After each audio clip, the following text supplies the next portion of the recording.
I learned the art of avoidance the same way people learn to breathe after a near drowning, desperately, instinctively, and with a quiet fear that if I stopped for even a second, I would sink. For weeks, I took the stairs instead of the elevator, arrived early to meetings I wasn't required to attend, and found excuses to work from home whenever I sensed she might be in the building. My CEO, Margaret Holloway, was a force of nature wrapped in tailored suits and calm authority, and ever since the day I messed up a major client report, the shame of her disappointed silence haunted me more than any yelling ever could. I told myself I wasn't afraid of her. I was afraid of what she represented, a mirror reflecting everything I thought I was failing at in my life. I had no idea that fate was quietly laughing, setting me up for the most unexpected collision of my heart and my future. Before the story pulls you deeper, take a moment. If you believe in kindness, second chances, and the idea that life can surprise us when we least expect it, please like this video, share it with someone who needs hope, leave a comment, and subscribe to the channel. Your support keeps stories like this alive. My name is Nathan Carter, and at 32, I was living a life that looked stable on the outside but felt fragile on the inside. I worked for a fast-growing tech company in downtown Chicago, Illinois, one of those glass and steel towers that reflect the sky, but somehow make you feel smaller when you stand beneath them. I had moved there after my divorce, carrying 2 suitcases and a heart still bruised from promises that didn't survive reality. My ex-wife had wanted certainty, children, a neatly mapped future, while I was still trying to figure out who I was beyond a job title and a paycheck. When that marriage ended, I threw myself into work, believing achievement could replace intimacy and deadlines could drown out loneliness. Margaret Holloway became the symbol of everything I wanted to be: successful, composed, respected, and everything I feared I never would. Margaret was known throughout the company as fair but distant, the kind of leader who remembered your name but not your excuses. She had taken the company from a struggling startup to a national name, and people spoke of her with a mix of admiration and intimidation. I had only spoken to her directly a handful of times, and each interaction felt like standing under a spotlight, every flaw magnified. The day I submitted the wrong data set to a client, causing a delayed launch, I expected anger. Instead, I received a short email requesting a meeting. She listened, nodded, and ended the conversation with a calm reminder about responsibility. That restraint cut deeper than anger ever could. From that moment on, avoidance became my coping mechanism. I convinced myself it was professionalism, that giving her space was respectful, but deep down I knew it was fear. Outside of work, my life was painfully quiet.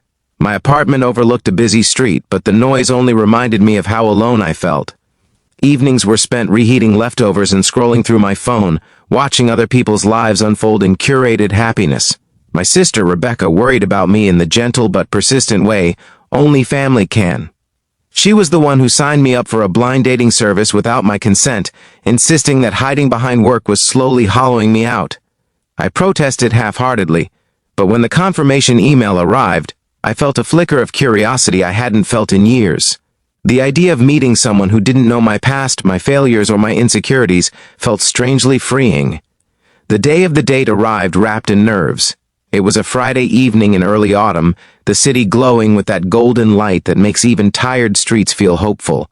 I left the office early, relieved that Margaret was traveling for a conference, or so I believed. The restaurant was a quiet, elegant place near the River, chosen by the dating service for its neutral charm. I rehearsed polite smiles and safe topics in my head, reminding myself that this was just dinner, not destiny. Still, as I walked toward the entrance, my chest tightened with a sense I couldn't explain, as if something important was about to shift. When I stepped inside and gave my name to the host, I was led to a table already occupied. For a split second, my mind refused to process what my eyes were seeing. Seated there, dressed not in corporate armor but in a simple navy dress, was Margaret Holloway. The woman I had been avoiding at all costs. The CEO whose presence made my palms sweat. In that moment, the world seemed to tilt, and every carefully built wall inside me cracked. I wanted to turn around, to disappear into the crowd, but my feet stayed rooted, as if the universe itself was asking me to face something I had been running from. There was no dramatic confrontation, no raised voices, no accusations. Instead, There was a shared, stunned silence that carried more weight than words. I realized then that I had never seen Margaret like this. Human, slightly nervous, her professional mask softened by vulnerability. The dating service had paired us without either of us knowing who the other was, and the coincidence felt almost cruel in its precision. As we sat there, the air between us slowly shifted from shock to something quieter and more honest. Without the office hierarchy, without the polished conference rooms, we were just two people who had been bruised by life in different ways. As the evening unfolded, layers peeled away. I learned that Margaret had built her career in the aftermath of a painful loss, that leadership had become both her shield and her solitude. She spoke about responsibility not as power but as burden, and I saw reflections of my own loneliness in her carefully chosen words. I shared my story too, not the sanitized version I told colleagues, but the truth of a marriage that fell apart because I didn't know how to ask for help. The more we talked, the more the fear that had defined our relationship transformed into understanding. The woman I had avoided wasn't an untouchable figure. She was someone who knew failure, regret, and the cost of ambition. In the weeks that followed, nothing changed and everything did. At work, we maintained professionalism, but there was a new gentleness in her eyes when our paths crossed. The weight I had carried for months began to lift, replaced by a cautious hope. Outside the office, we continued to see each other, navigating the strange terrain of connection built on honesty rather than illusion. I learned that courage wasn't the absence of fear, but the decision to stop running. Avoiding Margaret had been a way to avoid myself, my mistakes, and my capacity to be seen. Life didn't suddenly become perfect. There were awkward moments, hard conversations, and the ever-present challenge of balancing personal feelings with professional boundaries. But there was also growth. I became more confident in my work, no longer paralyzed by the fear of judgment. I stopped hiding from difficult conversations, both at the office and in my personal life. Margaret, too, seemed lighter, as if allowing herself to be known had loosened a knot she'd carried for years. Together, we discovered that second chances aren't always loud or dramatic. Sometimes they arrive quietly, disguised as coincidences. Just before this story reaches its end, I want to ask you something special. Please take a moment to comment below and share what this story made you feel, or whether you believe that unexpected encounters can change a life.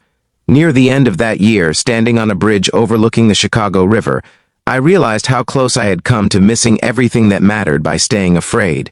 If this story touched your heart, if it reminded you that kindness and courage can rewrite even the most uncomfortable chapters, please like the video, share it, and engage with the channel. Your support helps these stories reach the people who need them most. Sometimes, the very person we avoid is the one holding a mirror to our healing. Sometimes, love doesn't arrive with certainty, but with a challenge, to step forward instead of stepping back. And sometimes the blind date we never wanted becomes the moment we finally learn how to see.